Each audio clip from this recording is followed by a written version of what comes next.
Hey there, Gravette Lions fans, this is Hayden. And I'm the Paul, and you're watching Gravette Gameday.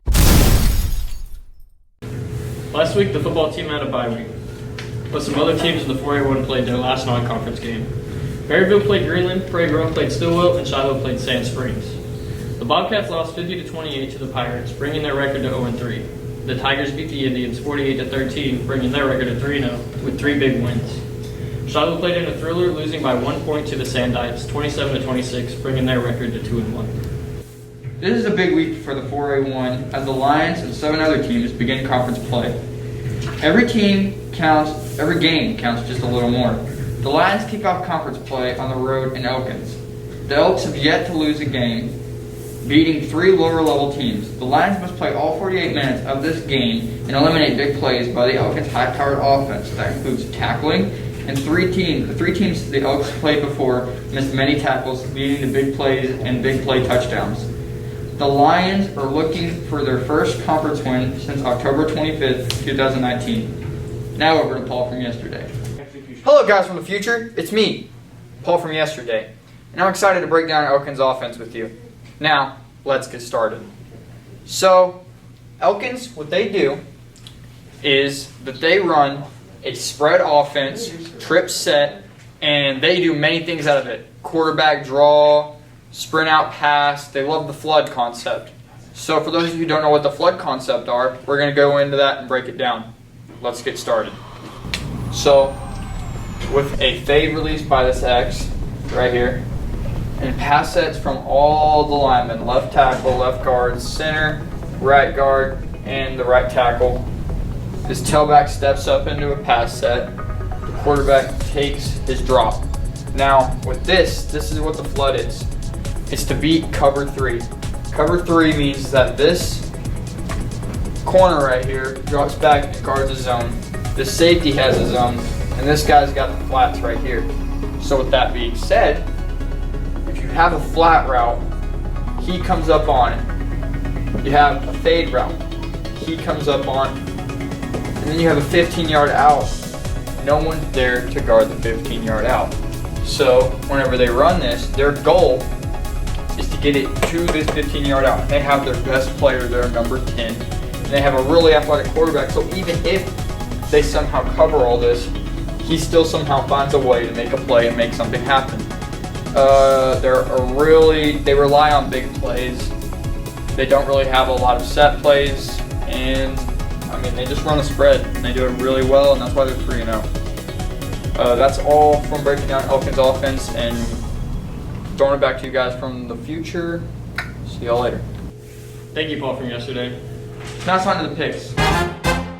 We're going to be doing something a little different with the picks this year, though.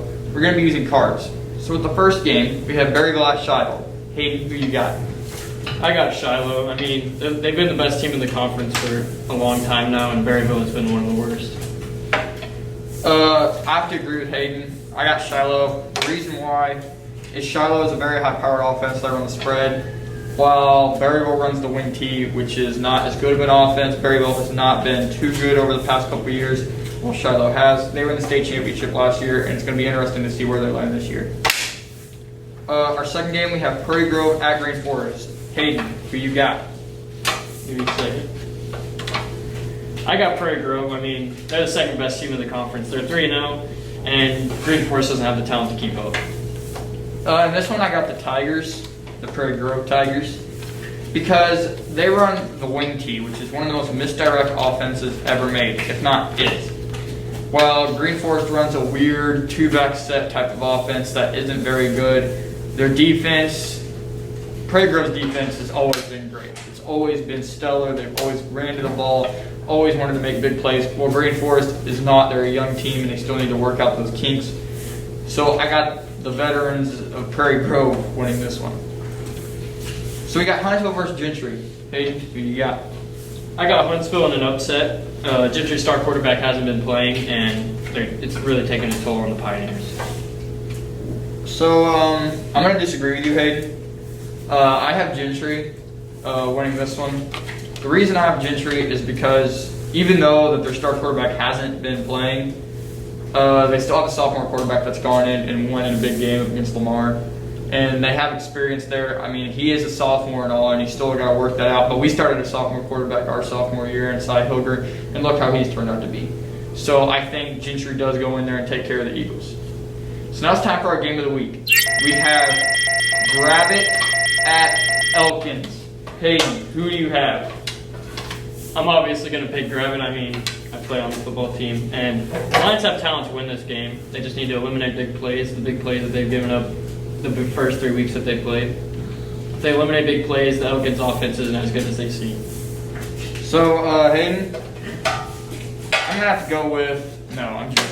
we're going with Gravette. So the reason we're going with Gravette is the stellar defense Gravette has. Sure, they didn't show that last week against Prairie, but what they did show is that they can play offense on a really good defense.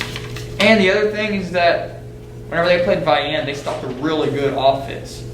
And I think Trenton Durham's going to come out and play a really good game. Lane Wilkins is going to come out and play a stellar game. And Carl Bontrager is going to run that football like he does every week. And with a solid pass game from Cy Hilger to Rhett Hilger and Cordell Donnell, I see Gravette winning this football game. That's all from Gravette Gameday, and we'll see you next week.